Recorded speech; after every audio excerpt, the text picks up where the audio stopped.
back around faster. And we gotta figure out what the Nickel Samurai spilled costume. Why did you not? Is that an Arnold Schwarzenegger? Yeah, it started. Wow, that is truly awful. It is. Well, I'm sick right now. So. Yeah, that's really bad. Like, yeah, this is like Come what's his on, name? What is it? Jabba. What is his name? The guy from SNL's impression. It's like that's No, the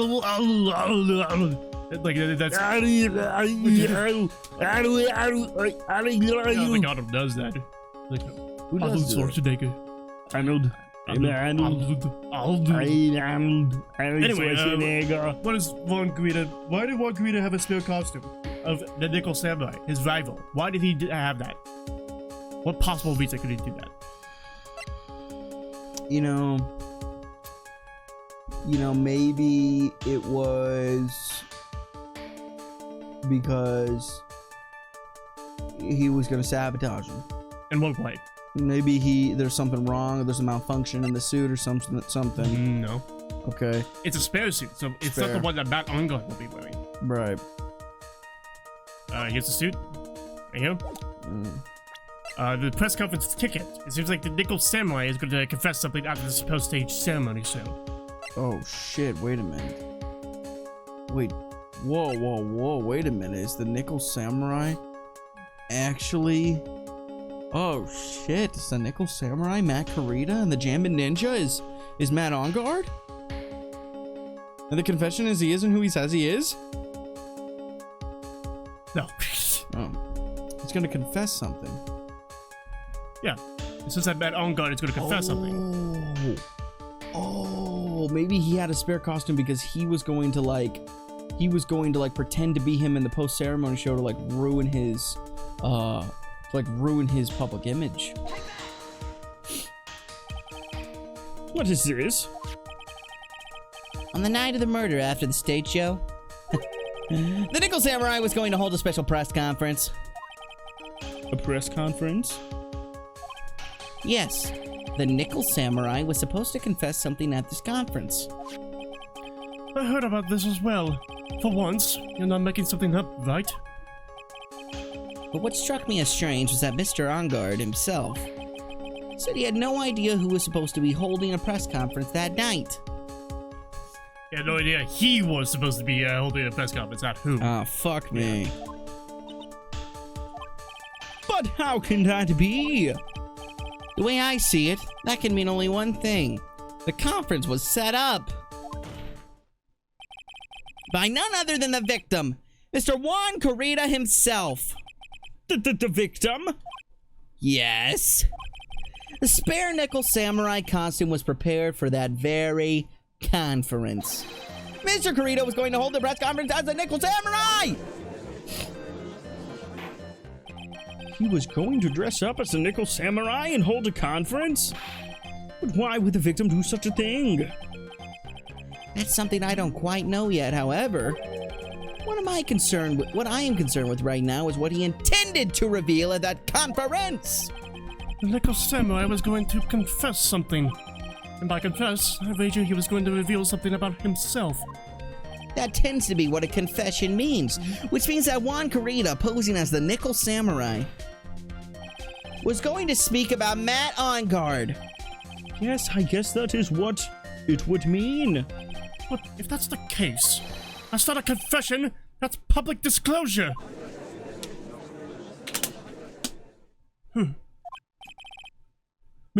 Miss Andrews? I can see why you are pros at what you do. Pardon me? Yes, just as you say, the press conference was set up by Juan. Miss Andrews, please offer us an explanation for this. I was the one he asked to help set it up. And the person who prepared the second costume for him, that was also me. You? Juan had bet everything on the Jammin Ninja this year. And if he lost the Grand Prix, he was going to make sure Matt was going down with him. That's what he thought anyway. He was going to ruin him, huh? It looked like somehow Juan had his hands a secret so powerful that it would destroy Matt's acting career had it been revealed. What? And do you know what the secret of Mr. On Guard's is, Miss Andrews? That's something only Juan knew. I don't know what it is. Ah, I see. I've probably been coming off quite suspicious to everyone. Well, that's to be expected. I've been trying to protect Matt, after all. Protect Mr. On Guard. And yet again, another strange bit of truth comes to light, it seems. Miss Andrews, if you could, please tell us about the truth of your behavior. Yes, Your Honor. I understand.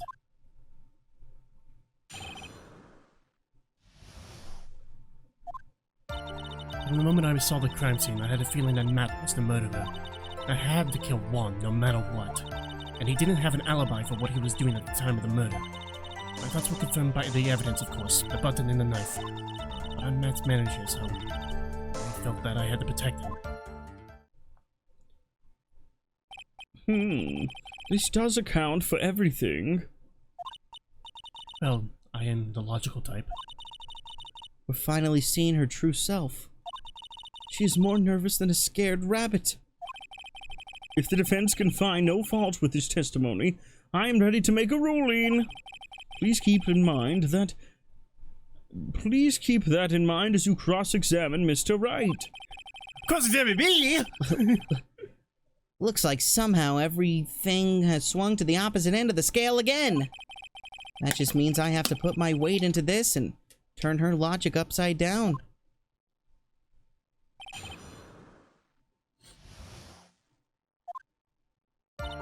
From the moment I saw the crime scene, I had a feeling that Matt was the murderer. Would you say that was your intuition speaking to you? Don't confuse my methods of reasoning with your own. If you want to prove that someone did something, you need 3 things. 3 things? A motive, an opportunity to commit the crime, and finally, decisive evidence. And if you think these 3 things through, the answer becomes quite clear. You should have already known that, Phoenix. They didn't teach that to us in school, at least not from what I remember. May I continue now? Matt had to kill Juan no matter what. So would you say this need came from the press conference? Yes. Do you know why Juan chose that event and that hotel for the conference? Because that was when he could cause the most damage to the public's beloved Matt On Guard. And you knew of this plan, did you, Miss Andrews? Yes, because I was the one who set up the conference and prepared the costume.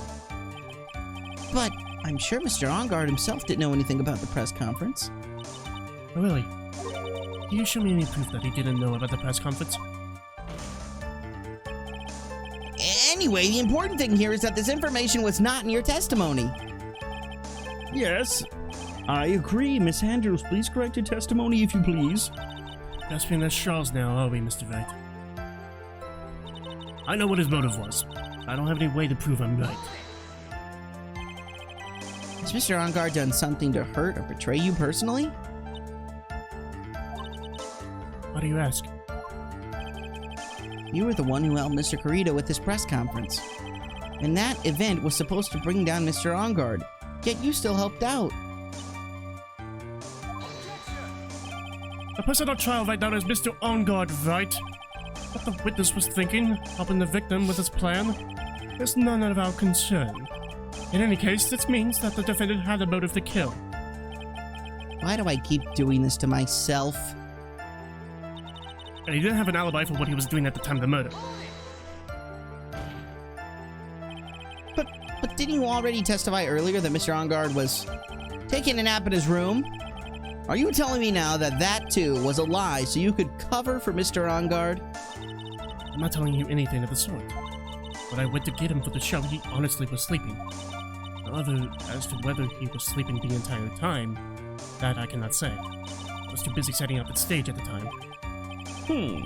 I keep trying, but I can find no flaws with what Miss Andrews has said.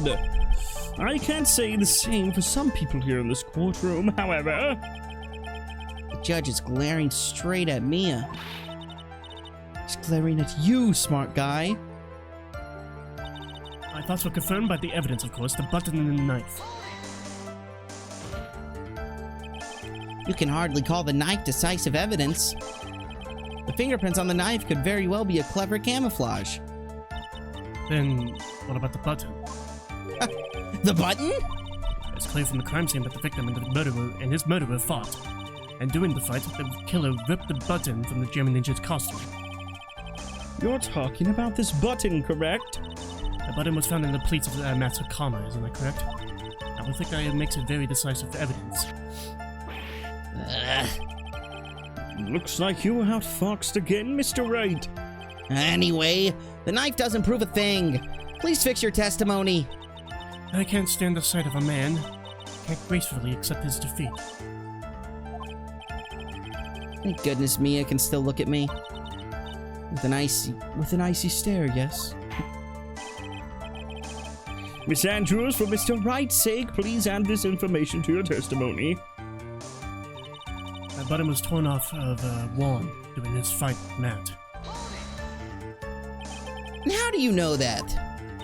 When the ends of the threads on the button and the costume were matched up, I found it fit together perfectly. Or so I heard.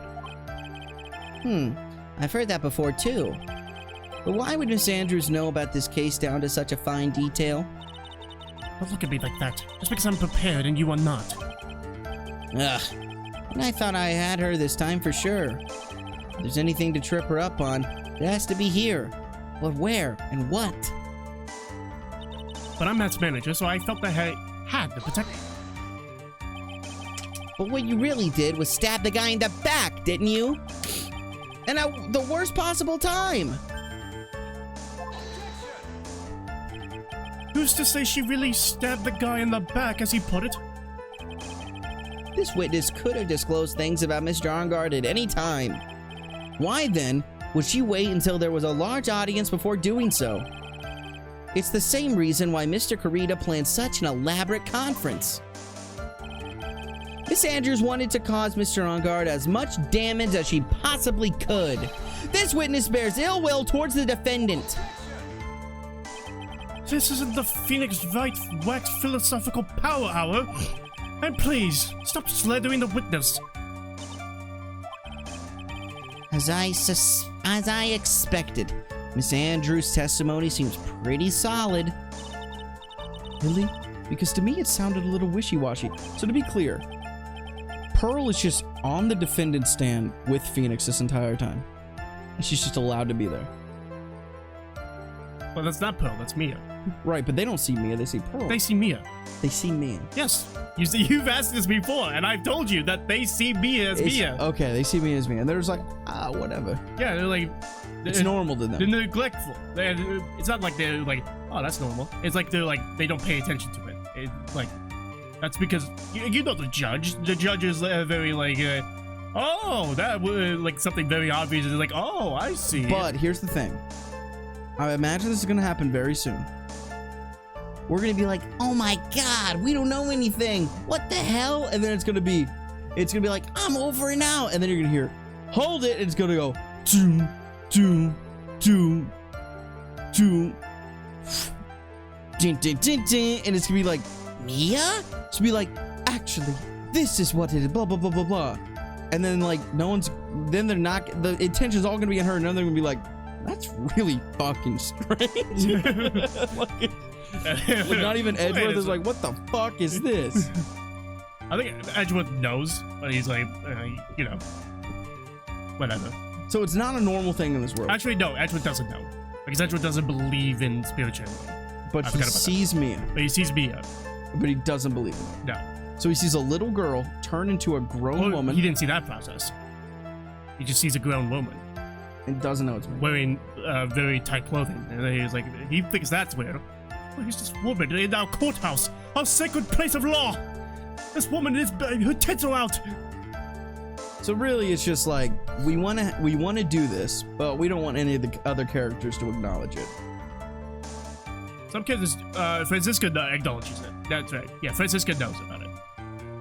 because of the like whole spirituality thing. She knows about that, all that type of stuff. Okay. She even addressed me during that case. So Interesting. You should know this by now. You'll need strong, decisive evidence to make her talk. Got it, Chief. I'm gonna pin you down this time, Miss Andrews. Like I'm gonna pin down Mia later. Huh? What do you want to do? Okay, alright. Well, let's go through. From the moment I saw the crime scene, I had a feeling that Matt was the murderer. But I know what his motive was, but that I don't have any way to prove that I'm right. And he didn't have an alibi for what he was doing at the time of the murder. That button was torn off of Juan during his fight with Matt. But I'm Matt's manager, so I felt I had to protect him. And this is a new statement. The button was torn off Juan during his fight with Matt. Yeah. Yes, this is definitely where I think we have to nail something down. So the button was torn off of Juan during his fight with Matt. Yeah. Torn off, Yeah. but it was covered in blood. But it was torn off. I guess it could be torn off with the knife, I guess. Was it Well, torn off then he was stabbed? Because it is covered in blood. You see... right here. It's basically where the knife is. So, yeah, it came off and then he was stabbed. Then where did the blood come from? Because it's covered in blood. If it came off, I then think he was stabbed and that's how it came off. Okay, all right. Okay, so that adds up. Yeah. All right. Okay. Yeah, here's the red button. It was ripped out of the costume. It's covered in Karina's blood, found in the Hakama. Found in the Hakama. Once outside the report, he was strangled with a scarf and then stabbed with a knife. Very interesting. Yeah. Whoa. How could he be strangled, but then get into a fight with On Guard? He was strangled. He was killed with the scarf, but then he gets in a fucking fight and gets stabbed and all of that while dead. That doesn't work. You fucking idiots. You thought you could get me? Phoenix, right? You thought you could test me? Just when you thought I was out, I pull you back in. What is that from? I know it's from The Sopranos, but The Sopranos are doing an impression of somebody. Right. Yes. I can't remember what it's from. I can't remember either, and I've been like, it's been like stuck in my head. I've been saying it like, just when you think I'm out, you pull me back in. I keep saying it like over and over again. I'm like, okay, you're right. It's from The Sopranos, but it's from The Godfather. It's just from The Godfather? Which Yeah. one? The first one? It's from the third one. Oh. Right. Okay, Yeah. Interesting. That makes sense. All right. It's definitely a Pacino thing. All right. This is the victim's autopsy report. It clearly states that the cause of death was strangulation by a scarf. Strangulation? The knife stab to the victim was done after the victim had already died. And what does that mean? Let's examine the evidence. This button has the victim's blood on it, which would mean that it was ripped off of the costume. When? After the knife was stabbed into the victim. Exactly. Which means it is impossible that this button was torn off during the victim's final struggle, because the victim was strangled to death in that fight. That's right, Miss Andrews. Eat shit. There's no way this button was ripped off during the struggle. This button was consciously pulled off of the victim's already dead body. Order! What is the meaning? What is the meaning of this, right? So what if the button was torn off the body after the victim had already died? What does that change? Let me ask you one simple question, Mr. Edgeworth. Why was the button torn off? What purpose did that serve? What purpose? We know this button was not torn off during the fight. So the murderer took the time and effort to purposely rip this from the victim's body. That would mean that the murderer had something in mind, wouldn't it? Mr. Wright, does this mean you know what the murderer wanted to do with this button? What was it? It was going to be answered the next episode. The next episode! things right, sir. Just for all, farewell, my turnabout. Make sure to like, subscribe, comment below, hit that bell. Yes. Stay with us, and remember. I apologize for the short episodes recently, but next episode we'll be back to like 30 minutes, 35 minutes, that type of thing. Goodbye. Oh, fuck. You dick shit, motherfucker.